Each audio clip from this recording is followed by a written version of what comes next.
नमस्कार, आपण पाहता टीसी न्यूज मराठी. मी आहे आपल्या संगती दिव्या. सांगलीत 19 वर्षीय तरुणाची आत्महत्या, धर्मांतरांच्या दबावाचा आरोप, पोलिसांकडून तपास सुरू. महाराष्ट्रातील सांगली जिल्ह्यातून एक धक्कादायक घटना समोर आली. 20 वर्षीय तरुणाच्या आत्महत्येप्रकरणी धर्मांतरांचा कोण समोर येताच चर्चा रंगली. प्राथमिक माहितीनुसार मृत तरुणाच्या आईनं आरोप केला की जिच्या तरुणीसोबत त्याचा प्रेम संबंध होता, तिच्याशी विवाह करण्यासाठी त्याच्यावर धर्मांतरण करण्याचा दबाव टाकण्यात येत होता.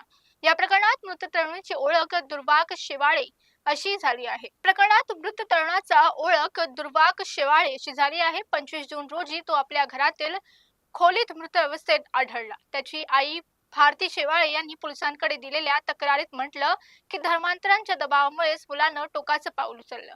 आईच्या तक्रारीच्या आधारे पोलिसांनी एका अल्पवयीन मुलीसह तिच्या साथीदार साहिल बागवान यांच्या विरोधात आत्महत्येचं प्रवृत्त केल्याप्रमाणे गुन्हा दाखल केला. या प्रकरणात तपास करणारे पोलीस निरीक्षक अरुण सोगावकर यांनी सांगितलं की आत्महत्येपूर्वी दुर्वाकने एक व्हिडिओ रेकॉर्ड केला. मात्र त्या व्हिडिओमध्ये आत्महत्येचे कारण स्पष्टपणे नमूद केलं जात नाही. तथापि कॉल डिटेल्स रेकॉर्ड, चॅट हिस्ट्रीचा तपास, मृत तरुण आणि आरोपी यांच्या संपर्कात असल्याचं तसेच धर्मसंबंधित चर्चा झाल्याचं समोर आलं. पोलिसांनी सांगितलं की मृतकाच्या मोबाईलमध्ये चॅटमध्ये त्याला आरोपीकडून त्याच्या धर्मात येण्यास सांगितलं आढळू लागलं.